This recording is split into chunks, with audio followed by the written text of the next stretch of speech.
Hi everyone. Right, our last bit of Percy Jackson before half term. Let's hope it's a really exciting part. Right.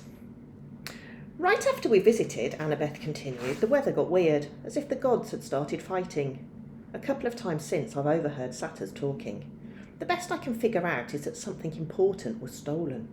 And if it isn't returned by summer solstice, there's going to be trouble. When you came, I was hoping, Athena can get along with just about anybody, except for Ares. And of course, she's got the rivalry with Poseidon. But, aside from that, I thought we could work together. I thought you might know something. I shook my head. I wished I could help her, but I felt too hungry and tired and mentally overloaded to ask any more questions. I've got to get a quest, Annabeth muttered to herself. I'm not too young. If they would just tell me the problem. I could smell barbecue smoke coming from somewhere nearby. Annabeth must have heard my stomach growl. She told me to go on. She'd catch me later. I left her on the pier, tracing her finger across the rail as if drawing a battle plan. Back at cabin 11, everybody was talking and horsing around, waiting for dinner. For the first time, I noticed that a lot of the campers had similar features. Sharp noses, upturned eyebrows, mischievous smiles. They were the kind of kids that teachers would peg as troublemakers. Thankfully, nobody paid much attention to me as I walked over to my spot on the floor and plopped down with my Minotaur horn. The counsellor Luke came over. He had the Hermes family resemblance too. It was marred by that scar on his right cheek, but his smile was intact. Found you a sleeping bag, he said, and here, I stole you some toiletries from the camp store. I couldn't tell if he was kidding about the stealing part. I said, thanks. No prob. Luke sat next to me, pushed his back against the wall. Tough first day? I don't belong here, I said. I don't even believe in gods. Yeah, he said. That's how we all started. Once you start believing in them, it doesn't get any easier. The bitterness in his voice surprised me because Luke seemed like a pretty easygoing guy. He looked like he could handle just about anything. So your dad is Hermes, I asked. He pulled a switchblade out of his back pocket, and for a second I thought he was going to gut me. But he just scraped the mud off the sole of his sandal. Yeah, Hermes. The wing-footed messenger guy. That's him. Messengers, medicine, travellers, merchants, thieves, anybody who uses the roads.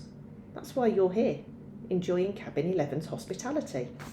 Hermes isn't picky about who he sponsors. I figured Luke didn't mean to call me a nobody. He just had a lot on his mind. You ever meet your dad? I asked. Once. I waited, thinking that if he wanted to tell me, he'd tell me. Apparently he didn't. I wondered if the story had anything to do with how he got his scar. Luke looked up and managed a smile. Don't worry about it, Percy. The campers here, they're mostly good people.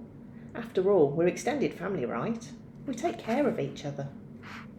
He seemed to understand how lost I felt, and I was grateful for that, because an older guy like him, even if he was a counsellor, should have steered clear of an uncool middle schooler like me.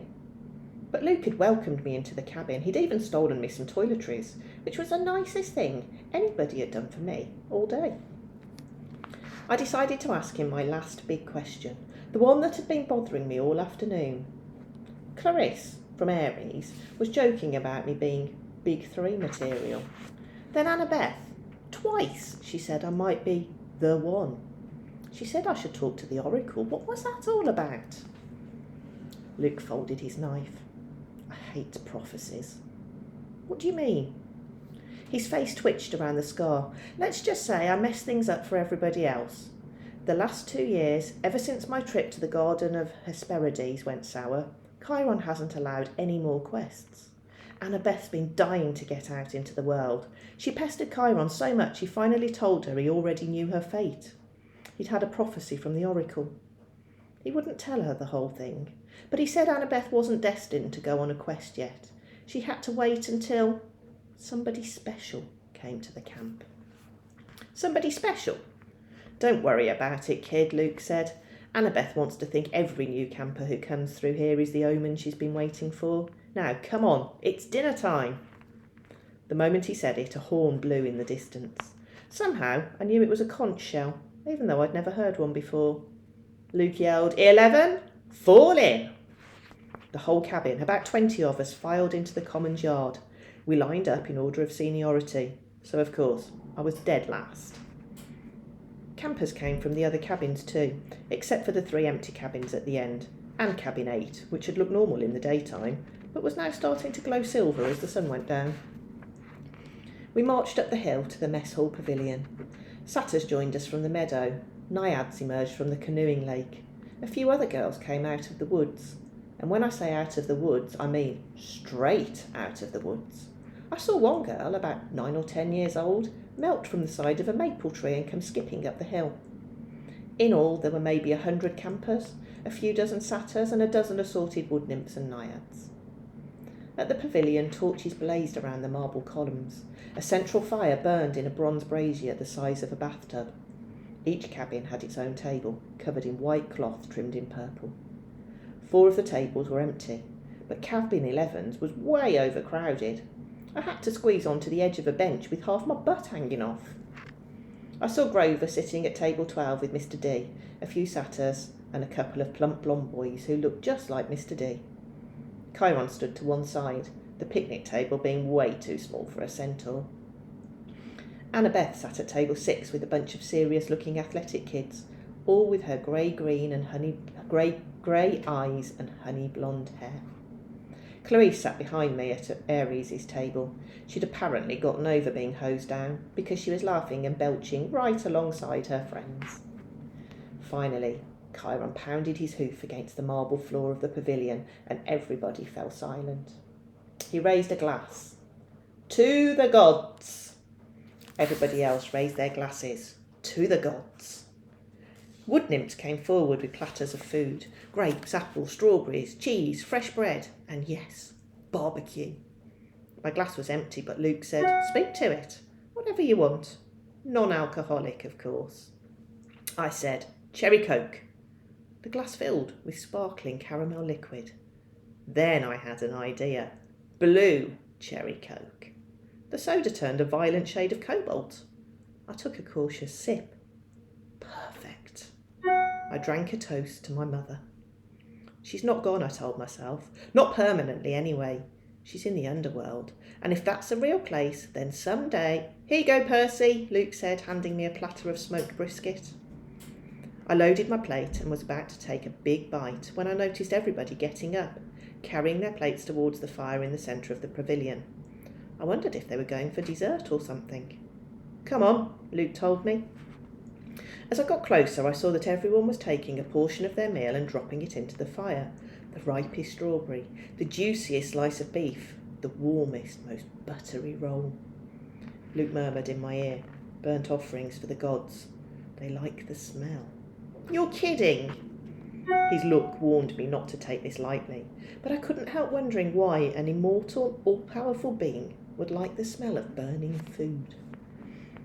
Luke approached the fire, bowed his head, and tossed in a cluster of fat red grapes. Hermes. I was next. I wished I knew what god's name to say. Finally, I made a silent plea. Whoever you are, tell me, please. I scraped a big slice of brisket into the flames. When I caught a whiff of the smoke, I didn't gag. It smelled nothing like burning food. It smelled of hot chocolate and fresh-baked brownies, hamburgers on the grill and wild flowers, and 100 other good things that shouldn't have gone well together, but did. I could almost believe the gods could live off that smoke. When everybody had returned to their seats and finished eating their meals, Chiron pounded his hoof again for our attention. Mr. D got up with a huge sigh. Yes, I suppose I'd better say hello to all you brats. Well, hello. Our activities director, Chiron, says the next capture the flag is Friday. Cabin 5 presently holds the laurels. A bunch of ugly cheering rose from the Aries table. Personally, Mr. D continued, I couldn't care less. But congratulations. Also, I should tell you that we have a new camper today, Peter Jackson. Johnson. Chiron murmured something. Percy Jackson, Mr. D corrected. That's right, hurrah and all that. Now run along to your silly campfire. Go on. Everybody cheered. We all headed down towards the amphitheatre. where Apollo's cabin led a sing-along. We sang camp songs about the gods and ate toasted marshmallows and joked around. And the funny thing was, I didn't feel that anyone was staring at me anymore. I felt that I was home. Later in the evening, when the sparks from the campfire were curling into a starry sky, the conch horn blew again, and we all filed back to our cabins. I didn't realise how exhausted I was until I collapsed on my borrowed sleeping bag. My fingers curled around the Minotaur horn. I thought about my mum, but I had good thoughts. Her smile, the bedtime stories she would read me when I was a kid, the way she would tell me not to let the bedbugs bite. When I closed my eyes, I fell asleep instantly. That was my first day at Camp Half-Blood. I wish I'd known how briefly I would get to enjoy my new home. And that's the end of chapter 7. We're going to stop there. So when we come back after half term, we will be on chapter 8. We capture a flag. Enjoy your break, everyone, and I'll see you after half term. Bye-bye.